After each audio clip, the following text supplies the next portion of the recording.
ఎగువ రాష్ట్రాల్లో కురుస్తున్న వర్షాలతో ప్రాజెక్టులోకి ఇన్ఫ్లో కంటిన్యూ అవుతోంది. మహబూబ్ నగర్ జిల్లాలోని జూరాల ప్రాజెక్టుకి భారీగా వరద వస్తోంది. దీంతో ప్రాజెక్టు 41 గేట్లు ఎత్తి నీటిని విడుదల చేస్తున్నారు అధికారులు. ప్రస్తుతం ప్రాజెక్టులోకి 2,38,000 క్యూసెక్కుల వరద వస్తుండగా 2,30,000 క్యూసెక్కుల నీటిని దిగువకు వదులుతున్నారు. జూరాలలో గరిష్ట నిల్వ సామర్థ్యం 9.657 టీఎంసీలు కాగా ప్రస్తుతం 6.34 టీఎంసీల నీరు ఉంది. శ్రీశైలం ప్రాజెక్టుకి భారీగా వరద వస్తోంది. ఆల్మట్టి, నారాయణపూర్ నుంచి 2,50,000 క్యూసెక్కులకు పైగా వరద వస్తోంది.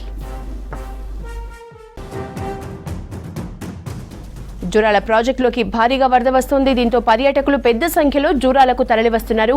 ఇదే అంశంపై డీటెయిల్స్ బాలకృష్ణ అందిస్తారు. బాలకృష్ణ, ప్రాజెక్టులోకి ఎంతవరకు వరద వస్తోంది?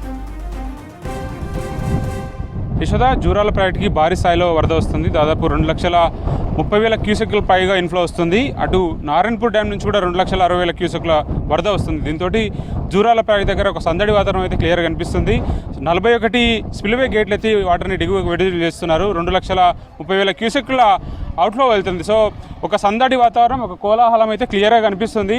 జూరాల దగ్గర 41 గేట్లు ఎత్తే ఆ దృశ్యాలను చూడడానికి సందర్శకులు అయితే ఆసక్తిగా చూపిస్తున్నారు. చాలామంది బ్రిడ్జ్ పొడవున ఎటు చూసినా కూడా ప్రతి క్రష్ గేట్ దగ్గర నిలబడి జనమైతే దృశ్యాలను చూస్తున్నారు. ఒకవైపు నిశ్చలంగా ఉన్నటువంటి నది ప్రవాహం, మరోవైపు వేగంగా గేట్లను తెంచుకుంటూ పరుగులు పెడుతున్నట్టు కృష్ణమ్మ. ఈ సుందర దృశ్యాలని ప్రజలంతా కూడా ఆస్వాదిస్తున్నారని చెప్పవచ్చు. 2 లక్షలకు పైగా క్యూసెక్కుల వరద ప్రవాహం దాదాపు 10 రోజుల నుంచి కంటిన్యూ అవుతుంది. క్రమక్రమంగా గేట్లను కూడా పెంచుతున్నారు. 46 గేట్లు, 41 గేట్లు ఇదే సైమల్టేనియస్గా మెయింటైన్ అవుతూ వస్తుంది. సో జూరాలకు సంబంధించినటువంటి ఒక ఆహ్లాదకరమైనటువంటి వాతావరణం అయితే, సందడి వాతావరణం అయితే కృష్ణా పరివాహ ప్రాంతంలో కనిపిస్తుంది. జూరాల నుంచి మొదలైతే అటు శ్రీశైలం దాకా ఇదే వాతావరణం కంటిన్యూ అవుతుంది.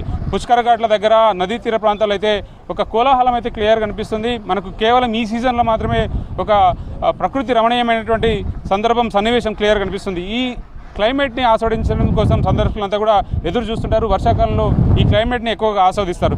సో జూరాల దగ్గర మనం బ్రిడ్జ్ పైన ఎటు చూసినా కూడా సందడి, కోలాహలం అయితే క్లియర్ కనిపిస్తుంది.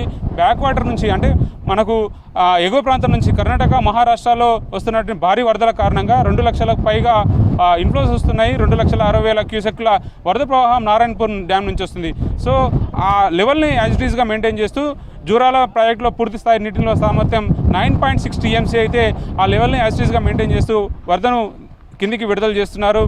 శ్రీశైలం ప్రాజెక్టు వరకు ఇప్పటివరకు 80 టీఎంసీల వరద చేరింది. అది 211 టీఎంసీల పూర్తి స్థాయి నీటిలో సామర్థ్యం. సో వచ్చినటువంటి వరదను యాజువల్గా మెయింటైన్ చేస్తూ అటు హైడల్ ప్రాజెక్ట్స్ కానీ, కెనాల్స్ కానీ, పవర్ జనరేషన్ కానీ యాజువల్గా జరుగుతుంది. జూరాలకు సంబంధించినటువంటి 2 హైడల్ పవర్ జనరేషన్స్ ఉంటాయి. ఆ 2 hydel power generations upper Jurala, lower Jurala, ఈ 2 చోట్ల కూడా హైడల్ పవర్ జనరేషన్ అనేది కొనసాగుతూ వస్తుంది. అట్లాగే జూరాలకు సంబంధించినటువంటి కుడి, ఎడమ కాలువలు, దీంతోపాటు ఏవైతే ప్రాజెక్టులో ఆ ప్రాజెక్టులన్నింటి కూడా వరద ప్రవాహం కంటిన్యూ అవుతూనే ఉంది. సో సందర్శకులను వారితో మాట్లాడదాం, క్లైమేట్ ఎట్లా ఎంజాయ్ చేస్తున్నారో తెలుసుకునే ప్రయత్నం చేద్దాం. సో ఇక్కడంతా కూడా ఒక ఆహ్లాదకరమైన వాతావరణాన్ని ప్రతి ఒక్కరు కూడా ఎంజాయ్ చేస్తున్నటువంటి సిచ్యువేషన్ అయితే క్లియర్ కనిపిస్తుంది. మొత్తానికి జిల్లాలో వస్తున్నటువంటి స్థానికంగా కురుస్తున్నటువంటి వర్షాలతో పాటు ఎగువ నుంచి వస్తున్నటువంటి భారీ వరద వల్ల ఈ ప్రాంగణం అంతా కూడా, అంటే కృష్ణా బేసిన్లో ఉన్నటువంటి ప్రతి ప్రాజెక్టు కూడా వరద ప్రవాహం మొదలైందని చెప్పవచ్చు. ముఖ్యంగా మామనాడు జిల్లాలో జూరాల ప్రాజెక్టు మీద డిపెండ్ అయినటువంటి ప్రాజెక్టులు అటు భీమా కానీ, నెట్టెంపాడు కానీ, కల్వకుర్తి, అట్లాగే భీమా లింక్ కెనాల్ కూడా వరద ప్రవాహం కొనసాగుతూ వస్తుంది. ఈ వరద కంటిన్యూగా కొనసాగే అవకాశం కూడా కనిపిస్తుంది. Yashoda, over to studio.